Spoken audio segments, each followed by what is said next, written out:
My name is Marcel St. Jean and welcome to my first book critique. My featured text is Duke Ellington, the Piano Prince and His Orchestra, written by Andrea Davis Pickney and illustrated by Brian Pickney. This biography begins with young Duke Ellington, who was not very fond of the piano and thought it was a very boring instrument. Then it goes through the journey of how he learned to love piano and his journey to becoming one of the most well-known jazz piano players in the music world. I chose this book because it allows students to learn about a well-known jazz artist in a captivating and easy-to-follow story. My first lesson is for a third grade fine arts class, and it's based off of the Ohio Standards for Producing and Performing. Before reading the book, the students and the teacher will engage in a book walk and discuss the musician Duke Ellington and the music genre of jazz. During the reading, new vocabulary will be discussed and the students will engage in partner work to talk about new concepts that they don't understand.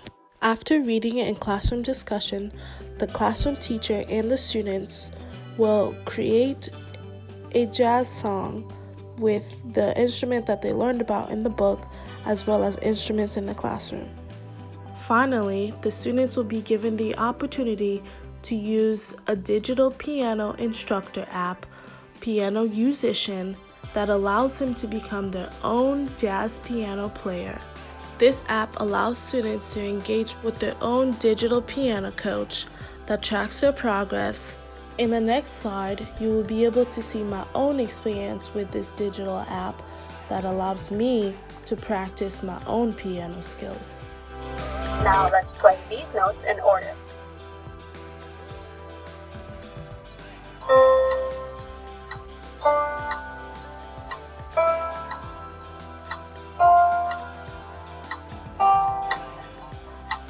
Fantastic.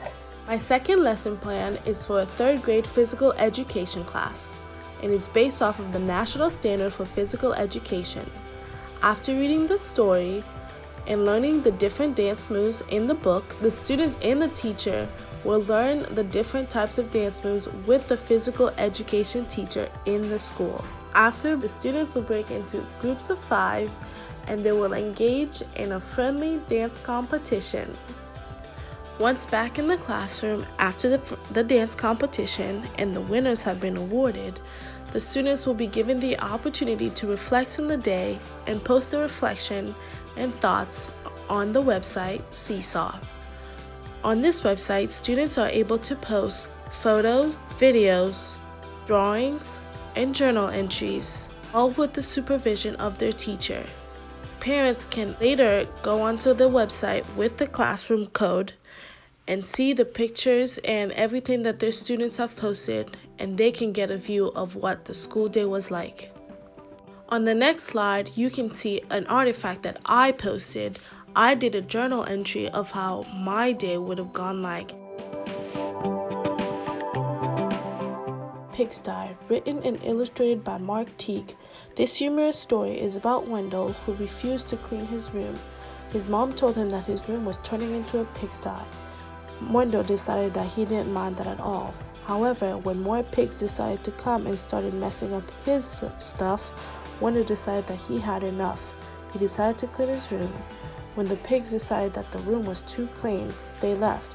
However, they still came back once in a while to play Monopoly. My Buddy, written by Audrey Osofsky and illustrated by Ted Rand, is about this boy and his dog Buddy and their journey through the program for Buddy to become a service dog.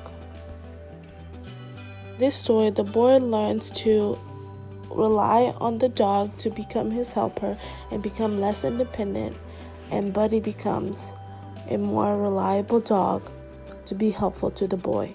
The Phantom Tollbooth, a story about Milo, the boy who gets bored with everything, when one night a toll booth appears randomly in his bedroom. Milo decided that since he has nothing better to do, to go inside. Inside, he goes through multiple worlds and adventures to complete his task and complete his quest. Ling and Ting, not exactly the same, shows us that although people are twins, that does not mean that they are identical. in everything that they do. Ming and Ting have different interests and different talents and very different haircuts. Fire at the Triangle Factory is about Minnie and Tessa, two 14-year-old girl best friends who worked at a sewing factory. When the factory caught on fire, these two friends had to rely on each other to survive. Each Kindness is a realistic fiction of what happens when Chloe is not very kind to the new girl Maya.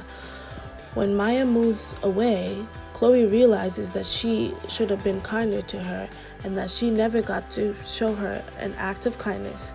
And she learned that an act of kindness, just a small act of kindness, has a ripple effect on someone's life. If You Give a Mouse a Cookie, written by Lauren Nomaroff and illustrated by Felissa Bond, is about the ripple effect of giving a mouse a cookie. If you give him a cookie, he wants milk. If you give him milk, he'll want a straw, and so on and so forth.